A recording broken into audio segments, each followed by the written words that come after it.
The top 7 fastest and cheapest ways to immigrate to Canada. The easiest ways into Canada aren't really accessible to most people. You have to be rich, skilled, or some kind of artist. These are the easiest ways to come to Canada if you qualify. Business or investor immigration programs, where immigrants essentially buy their permanent residence by creating or investing in a business and creating jobs. The federal program is on hold right now. Most of the provinces still provide this option. The skilled worker and skilled trade programs, which are open to a select few people. The skilled trades program only allows 3,000 people a year. The skilled worker program is only open to a few select professionals, requiring a lot of education and experience, or for other people with education and experience who already have job offers. Also, if you have a PhD, you may qualify as a skilled worker. Finally, there are select professions which do not require visas to enter Canada to work, and a special permanent residence category for some of these self-employed people, such as artists. While most people who want to come to Canada aren't rich or artists, and most others don't have the education and/or work experience. So how does the average person immigrate to Canada? Most of these options are for temporary residence in Canada, but each can be turned into permanent residence and eventually citizenship, if you meet the requirements. 7. Trade agreements. In addition to the most well-known trade agreement, NAFTA, Canada has other trade agreements that allow for certain immigration exemptions. The only problem is these agreements are only open to citizens from the following countries: Chile, Colombia, Costa Rica, Iceland, Israel, Jordan, Liechtenstein, Mexico, Norway, Panama, Peru, Switzerland, United States of America. If you are a national of one of these countries and you work for a company that either has a Canadian operation or has a contract with a Canadian company, you may be able to work in Canada without a labour market opinion. These agreements allow for you to work for your company or their subsidiary, branch, affiliate or parent company in Canada in what's called an intra-company transfer. This list will increase in the future as Canada has many free trade agreements in the works, but at the moment only these nationals of these countries are eligible for the so-called NAFTA visa. If you're here long enough, you may be able to use your Canadian work experience to apply for permanent residence through the Canadian Experience Class, CEC, or through a provincial nominee program.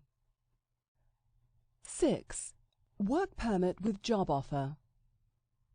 If you're semi-skilled or skilled, university educated, for most people the simplest way to come to Canada is to get a work permit. There are 2 problems.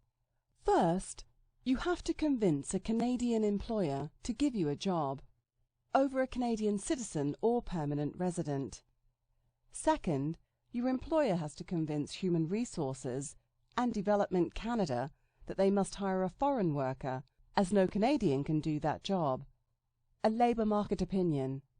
So what seems like an easy process is made complicated. Add to that the problem of applying for a job from overseas, and it seems impossible.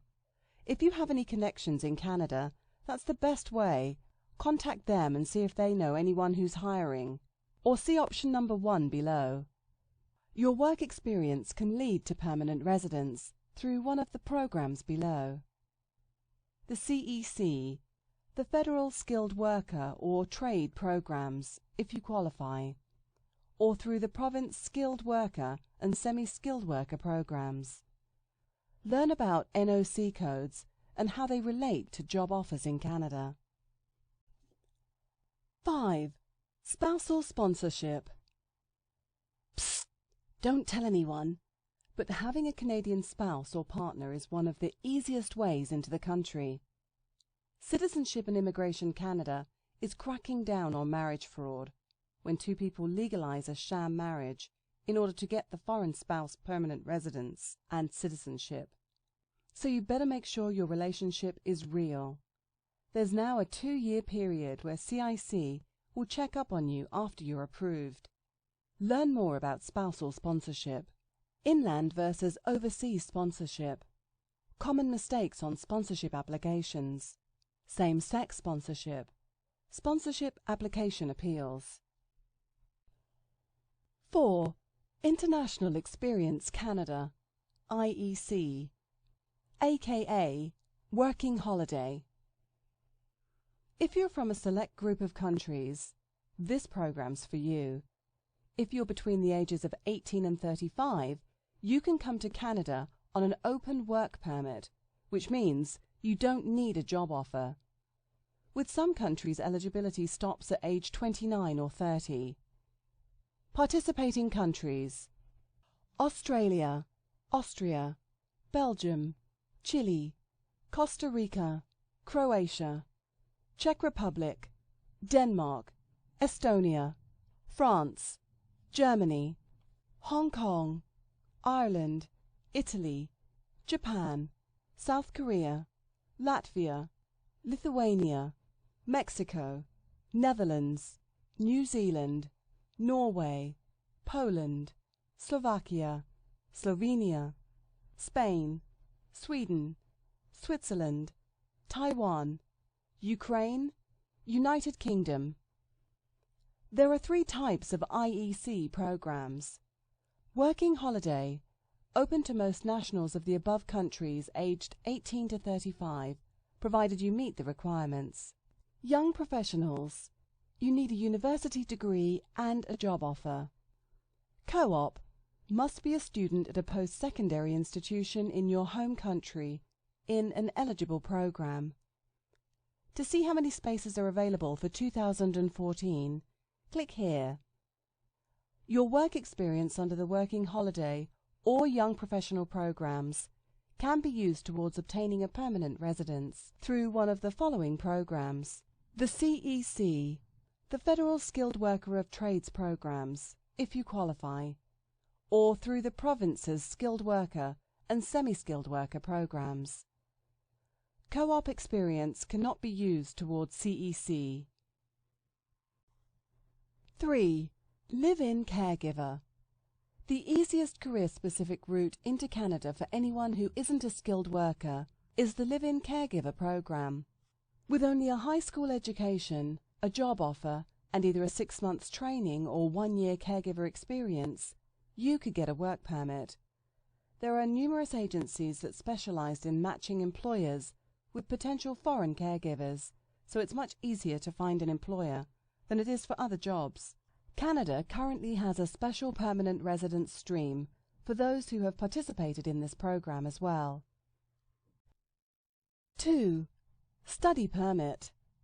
If you or your parents can afford it, there's no better way to come to Canada than through studying at a Canadian university or college. Canada offers numerous programs, and a few Canadian universities are considered among the best in the world. Colleges which offer more practical education are another option. Click here for a full list of Canadian universities. Click here for a full list of Canadian colleges. The best part, the Canadian provinces offer permanent residence streams for graduate of post-secondary institutions.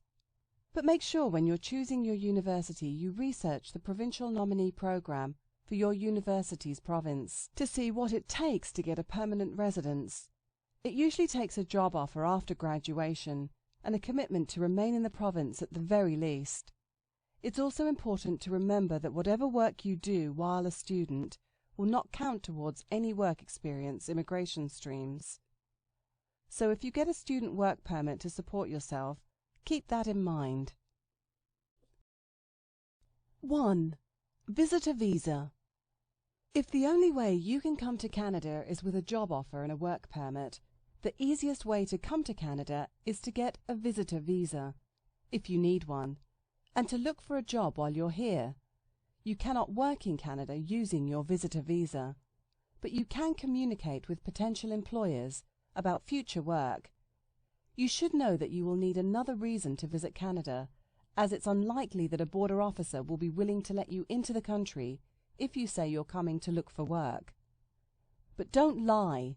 Lying will only make you inadmissible, which means you will not be allowed in. Rather, you should plan an actual holiday to Canada to see this beautiful country, and while here, see if you can make a few connections. Once you've returned home, you can start the work permit process.